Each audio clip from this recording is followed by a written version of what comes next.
This is The Naked Life with Roxanne Noor.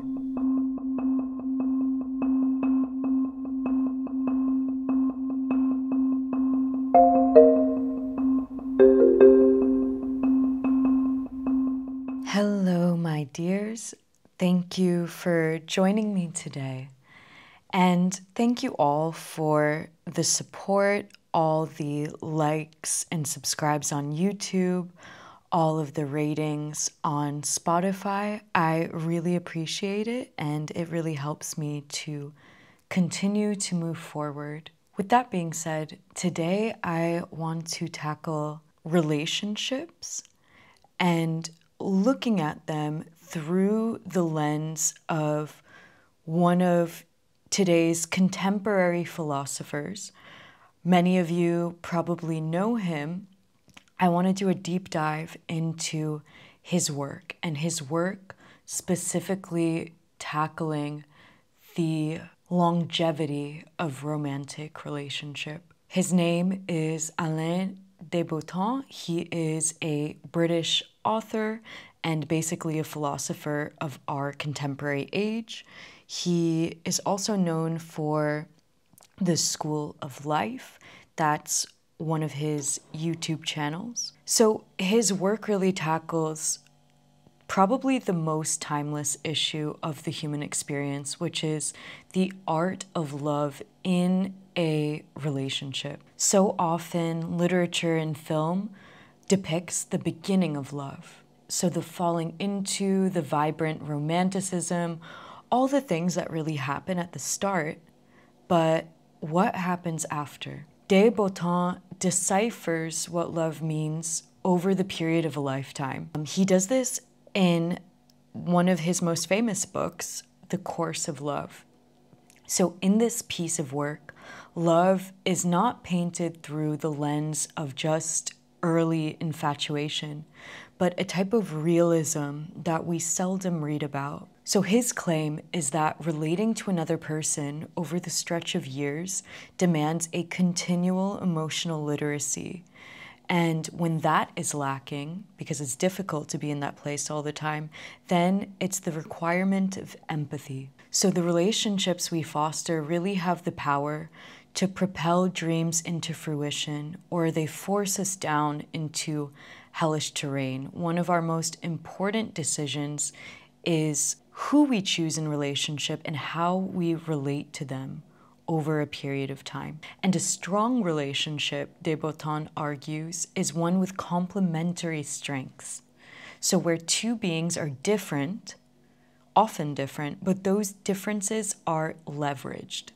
So he's not saying that there will be no sacrifice, there still is, but more often it will be pulling each other upwards through the uniqueness of each individual's lens. So an example of this is, if our nature is chaotic wildness, then we will subconsciously look for a partner who has order and structure.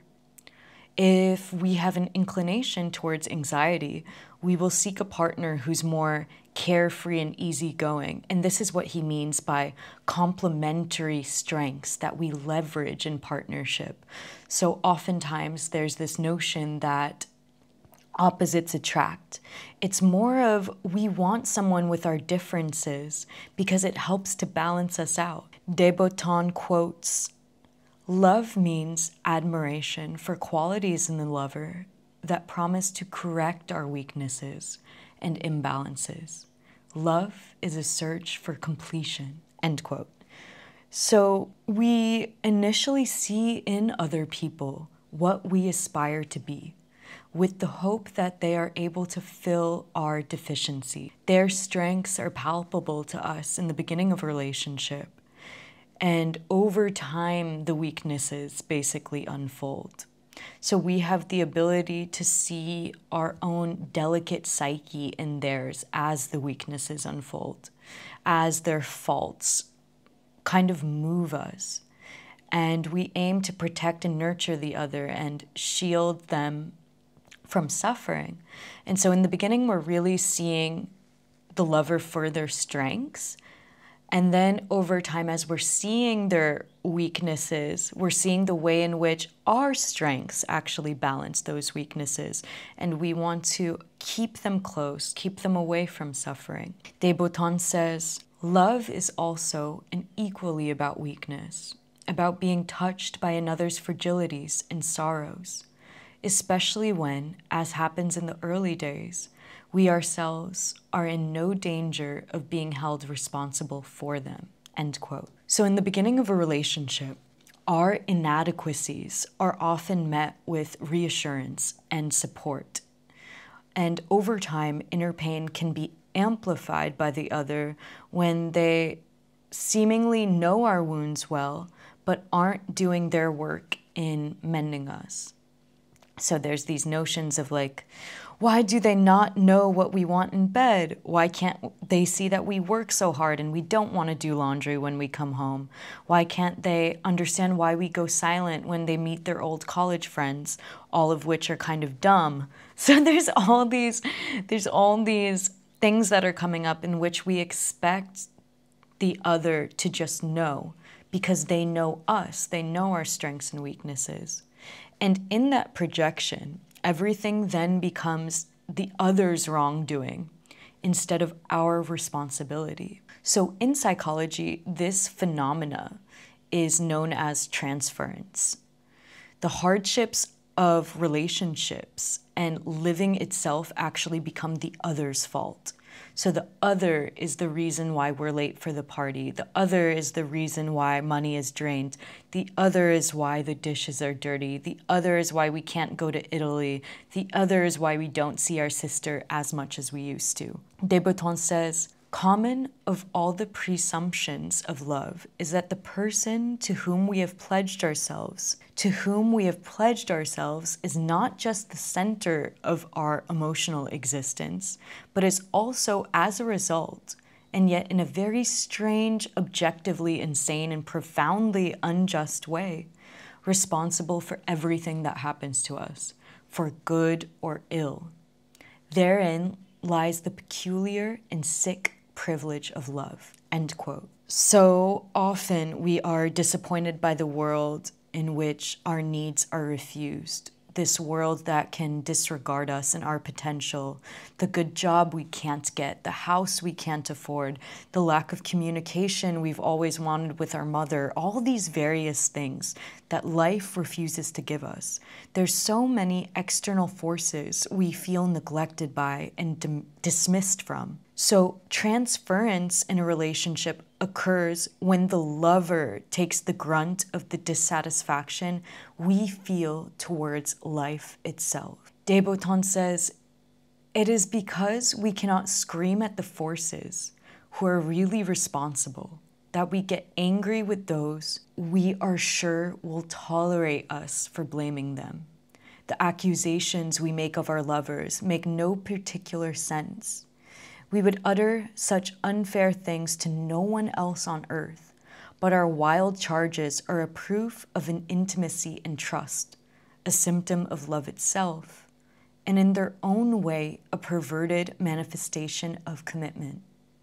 Whereas we can say something sensible and polite to any stranger, it is only in the presence of the lover we wholeheartedly believe in that we can dare to be extravagantly and boundlessly unreasonable, end quote. So basically, this transference, this almost taking the pain we feel from the outside and directing it towards our lover is a strange way, a form of intimacy and closeness, because we know that they can handle it, because we know that they see our faults and our wounds, and because love is irrational, it's pre-rational, it doesn't really make sense, it's never really reasonable.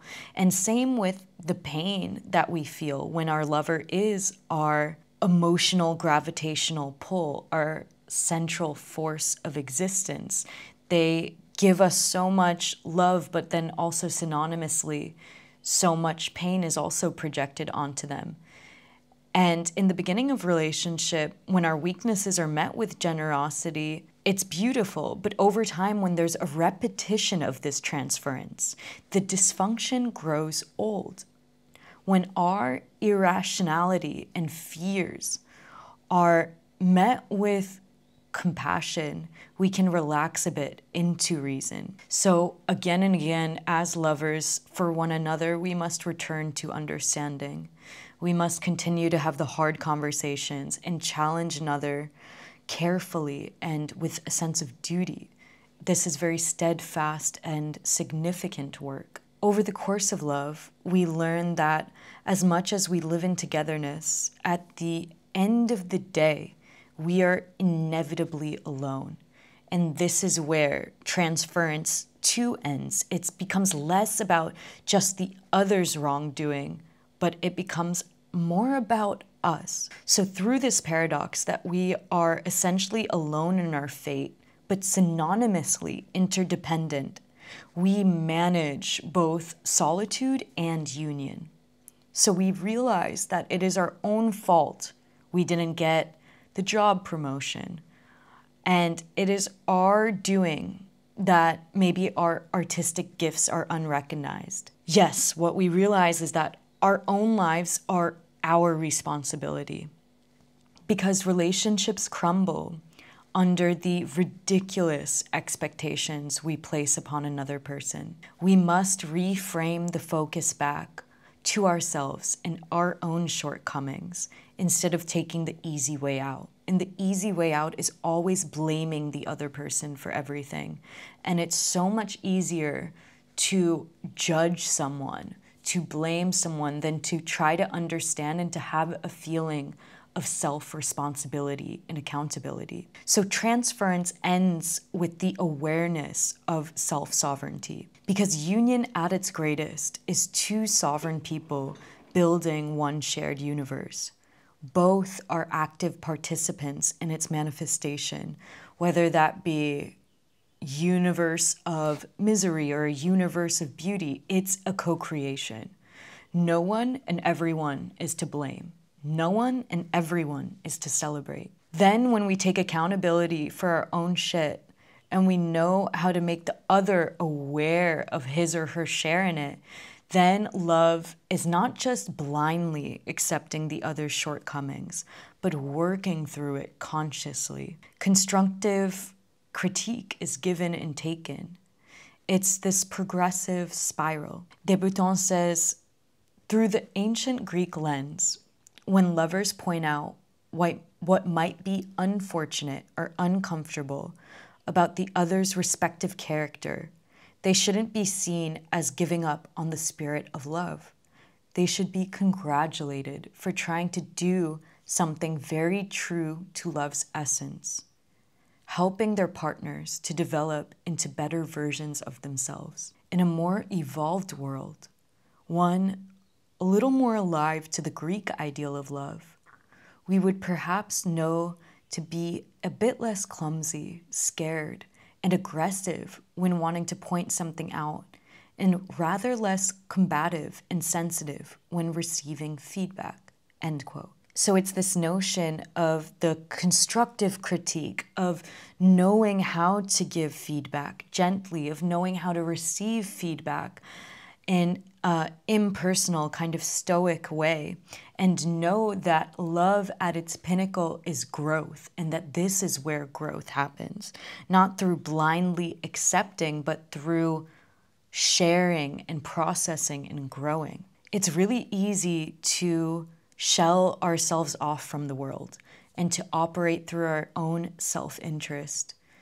Love has its requests. Love is not all romantic spontaneity, but an effort. Love is not sweet euphemisms, but many difficult exchanges. Love is not just the pursuit of pleasure, but the purpose of growth. Love is the humility to be wrong, the grace to forgive, and really the remembrance of why we're here. And we're here for each other.